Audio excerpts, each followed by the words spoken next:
Well, good morning, and in anticipation of Teacher Week, which is next week, it begins on Monday, there are some very exciting announcements that we would like to make in the Tucson Unified School District.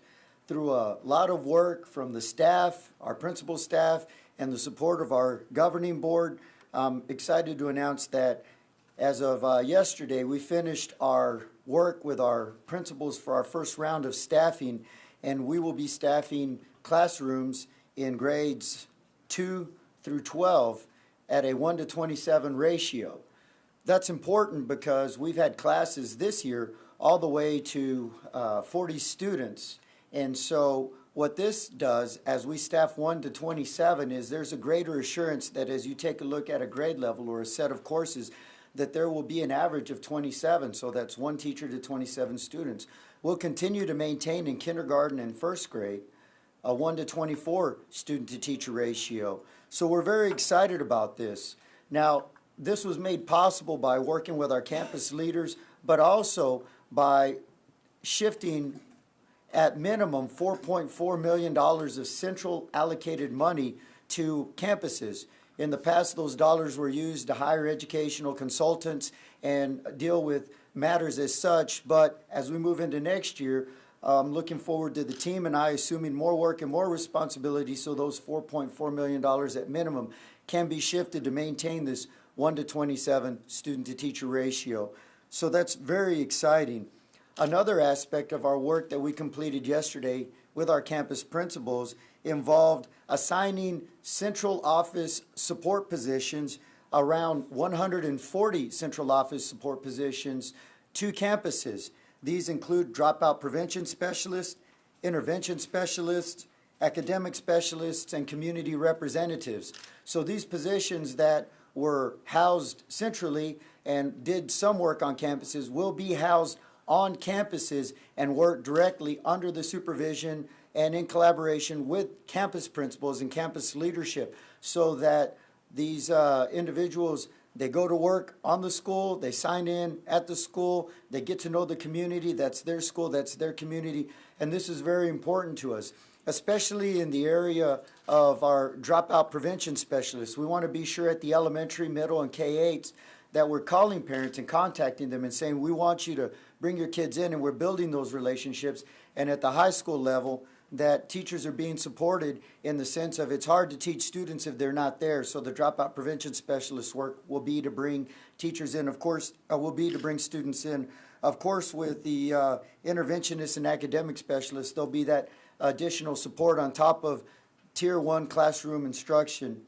A few other points that we'd like to announce with our 1:27, as we have announced earlier, we are not engaging in a reduction in force exercise this year where we have to announce to the board the recommendation that we have to eliminate positions and that people have to go and seek employment once we repost. That's not an exercise we're doing this year, so we've eliminated the reduction in force for this next school year. As a matter of fact, our Human Resource Department is working diligently with teachers to ensure that as positions come open, we move and we place them.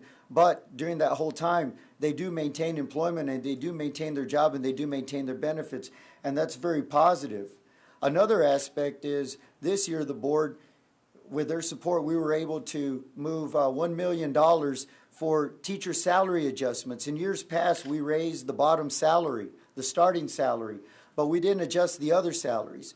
And so we used $1 million this year so that years of experience, there was greater separation in salary for years of experience, and that's important. As we move into next year, we'll look at $4.8 to $5 million to help continue to create within the salary schedule a greater degree of separation for the years of experience that teachers work in the district and that honors them working with us in TUSD. Another aspect is we've issued contracts earlier this year than we have in the past, and that lets teachers know that they have a position and that they are supported. And the final point is with our retiring teachers, those that have dedicated their time and years with our district, in the past, the last working day of the school year, the last day of the students and teachers were on contract, their benefits stopped. But as we move into this summer, if a teacher retires at the end of this year, their benefits don't end in May. We carry them all the way to the end of the fiscal year. So they'll have their benefits all the way to September 1, which is important because when teachers work through the retirement process to get the retirement benefits and the retirement insurance, sometimes it takes time. And so in this way, as opposed to them having a gap of 2 or 3 months without insurance and without that support, we're maintaining that. And these are just some of the exciting announcements, but I do want to reemphasize the 1 to 27, that this is a positive change, the shifting of people from central office to campuses, and the reallocation of, at minimum, $4.4 million to school sites to be able to do this work. So we have our team here. I have Dr. Vega in Teaching and Learning. He's our deputy. I have Mr. Awad, who is our Deputy of Operations. I have Ms. Maiden, who is our Chief Human Resource Officer, Ms. Melendez, who is our Assistant Sup for Elementary, and then Dr. Morado, who's our Assistant Sup for Secondary, and Mr. Holmes, who is our Assistant Sup for Curriculum Instruction, and I think we have a few others hidden in here. We have our CFO as well, Ms. Soto. So if there are any questions I can answer about these exciting announcements, I'd be more than happy to. But first, I'd like to turn it over briefly to my board president. Thank you, Dr. Sanchez.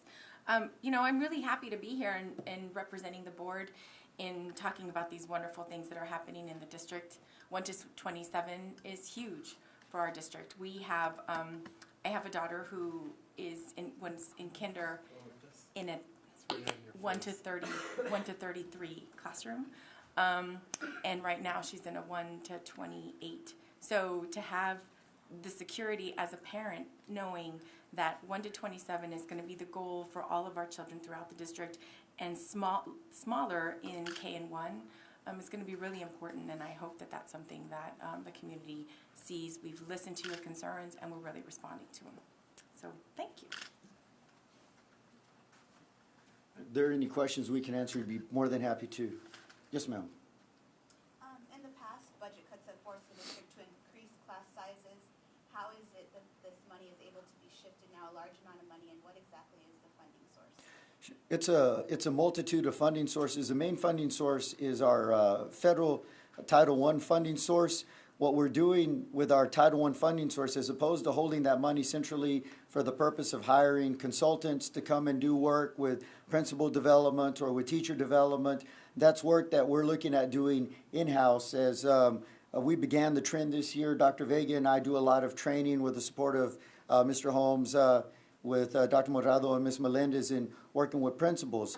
And the other piece is we're working with our mentoring program so that the mentors take on a heavier role in professional development. And so as we take a look at the district, a lot of these functions that were outsourced or were hired out to consultants, we're going to absorb those responsibilities and shift those dollars back to campuses.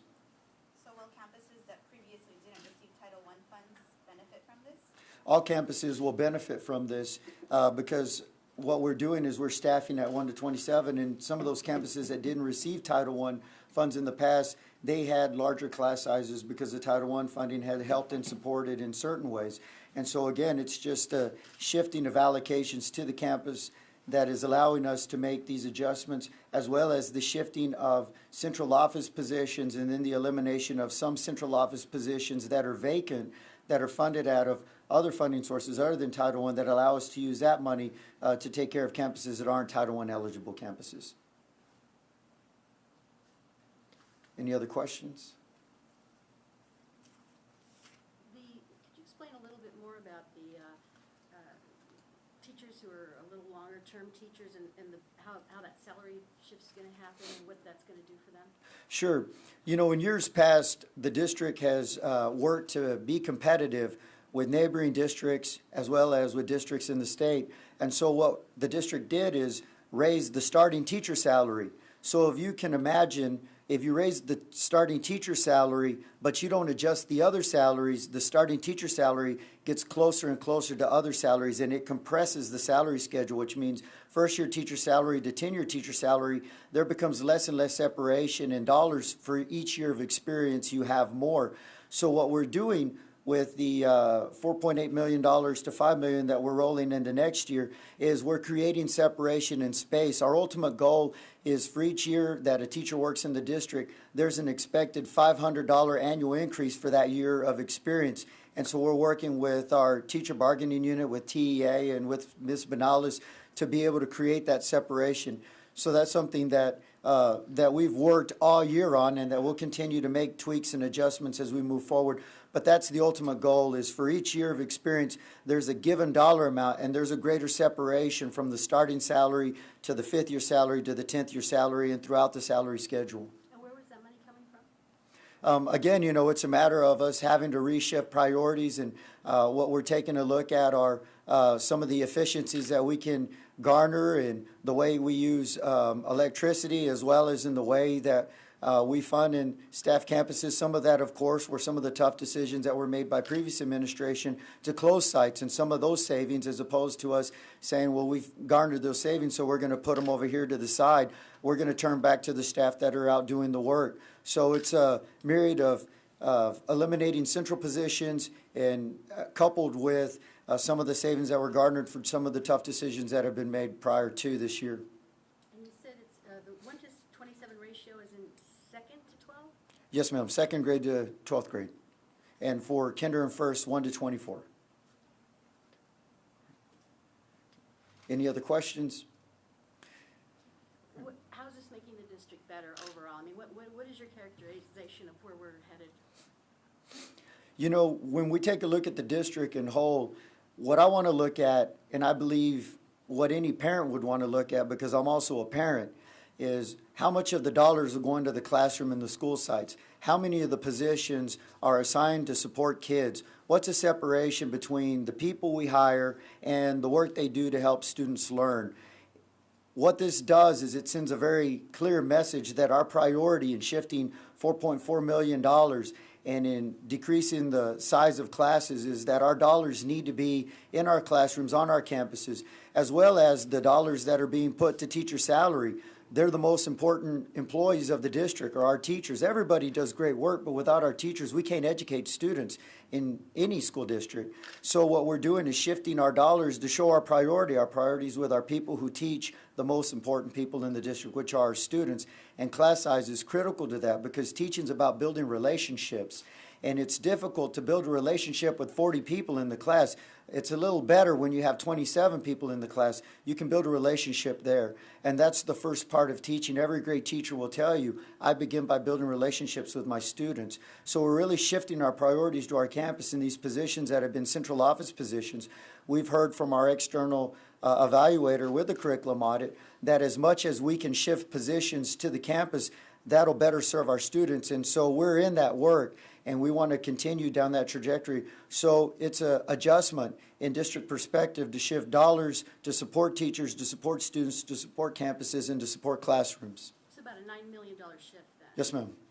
For years, critics have said TUSD has had too much devoted to central administration, top-heavy, it was a term you often heard. Were they right? I can't speak to what previous superintendents and previous boards had to look at, but I'll tell you, it's a matter of philosophy, and my philosophy is if I can tie dollars directly to the campus and take positions and put them on the campus, I will. And, of course, priorities over the years change. My priority is to get dollars into the classrooms. And so to say that previous administration were top-heavy, I really can't make that. I really can't make that statement, because I wasn't in the context of understanding what they were contending with.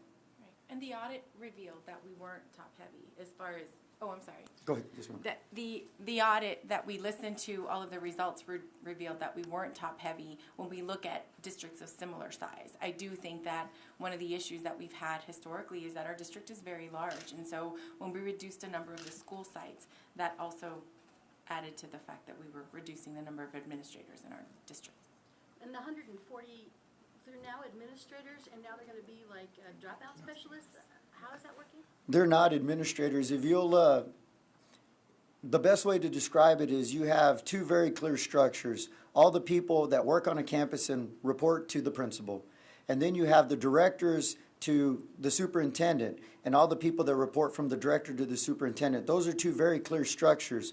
The group that we're assigning out to support campuses are those between the principal and the director level that tend to be what's referred to in school business as itinerant. I don't want them to be itinerant. I want them to be on a campus and to be placed on a campus. And these people, many of them are certified teachers or degreed social workers. And as a degreed social worker, they have the training and skill to reach out to families, to build the connection, to get kids into school, to deal with difficult situations in the home, to make students feel as if the support they need is there, and it's there day in and day out with these folks being on the campus day in and day out. With our degreed people, many of them who are serving in the interventionist or behavior specialist capacity are certified teachers. So they'll continue that work, but on a specific site, as opposed to having to split time among multiple sites. They have their site. They get to know that school. They get to know that community. They get to know that body of students and support them and know them on first-name basis, and that's important. So as opposed to them being here and then deployed out to campus, they begin and end their day on campus. There's been a lot of concern about dropping enrollment. Is dropping enrollment part of what actually makes the improved ratios possible? I'd have to say that I'm sure that factors in if enrollment does drop. But as you know, the way the formula works is if enrollment drops, so do dollars from the state, and that means that decreases our ability to hire people. So it's really not so much drop in enrollment. The way we staffed is we took the total number of students at a school, divided it out by 27, and then divided that out by 5. That's the number of instructional periods that a teacher at the middle school and high school teaches a day. And so the math is based on the 1-to-27 ratio. It's not based on us losing students. It's actually based on us going in with our demographic study completed and a good projection and a 5-year historical view of the number of students we have in the district. That's what we're using to calculate and make those decisions. What's your ideal of an ideal ratio, and how close is this to that? I'd have to say that my ideal ratio, we're very close to that. I'd say it fits between that 24 and 27. That's a very good ratio for working with students. Of course, as a parent, I would love as much one-on-one support as possible. But when you take a look at schools across the state of Arizona, I think this puts us at the very top when it comes to the number of students that are assigned to a teacher and the way that that's being allocated. So that puts us in a very competitive stance with other public school districts within southern Arizona, but the state as a whole. What will the proof of performance be? I mean, are you looking obviously to bring the dropout rate down? It's kind of high, and what is your proof of performance that this is the right way to go? There'll be 3 things that we're looking at. The first thing that we want to look at is are we retaining our teachers? If we are staffing at 1-to-27 and we are doing the salary adjustment work, are we retaining our teachers? That's the first bit of proof in this. If our teachers say, you know what, I see I'm valued, I feel I'm valued, I have fewer students in my class than I have in years past, that's going to be the first level. The second level is if you have teachers that feel good about where they work, then the work they do with students, we should see an improvement in student performance. We should see an improvement in student attendance. And then the third thing we should see parents who are much more satisfied with the work that is being done on the campuses, because there is a greater availability of visiting with their teacher because the classes are small. And unlike other districts in the area, we're not moving to 6 instructional periods. We're maintaining for our teachers 5 instructional periods. There have been others that have had to make the move to 6 instructional periods. We're maintaining 5 for this year. And so those are the things that we're looking at now. If we have to make adjustments in the future because of state budget cuts or enrollment adjustments, we will. But this is what we're moving forward for the 14-15 school years, 1-to-27 for 2-to-12, and then 1-to-24 for K and 1. And those are the levers that we're looking at. Is parents are happy, teachers happy, and students are learning. That's the ideal. How many new teachers have you had to bring on board to make this happen? At this point, I don't have an exact number, but we can get you the exact number.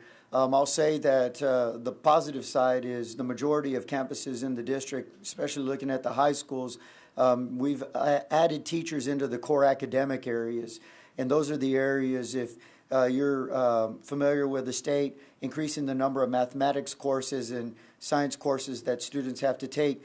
this is working in conjunction with that, is increasing the number of people in those specific areas. So we are hiring more people in the area of math, science, language arts, of course, exceptional ed.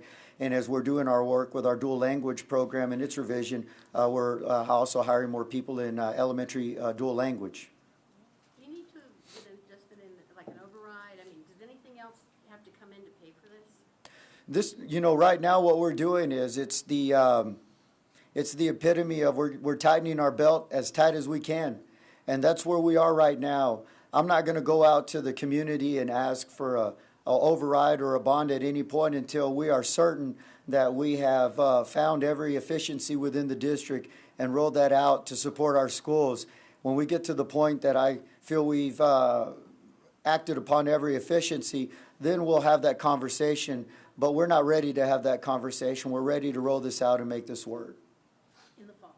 Yes, ma'am, in the fall of this coming school year of 14-15. Do you have some hopes this will affect enrollment at the point where families are making their school choices, that people will say, well, maybe I'm not going to go to this other district or this charter? Yes, that is part of the work in this. Is we hope that as families see that we're dropping the student-to-teacher ratio, we're putting more dollars onto the campus, we're putting more central support onto the schools, and we're increasing the level of support, that families will say TUSD is heading in a positive direction. TUSD has listened to the community. TUSD has heard, and they're shifting those dollars, and they're shifting those amounts, and they're shifting those resources to the school sites. So my hope and expectation is this positive message translates into people saying, we'll give TUSD another opportunity if they've chosen to go somewhere else, or that they'll say, we're looking forward to enrolling or continuing our enrollment in TUSD. Well, thank y'all so much for y'all's time, and we appreciate y'all being here. And this is very exciting, and congratulations to our teachers in anticipation of Teacher Appreciation Week. Thank you so much.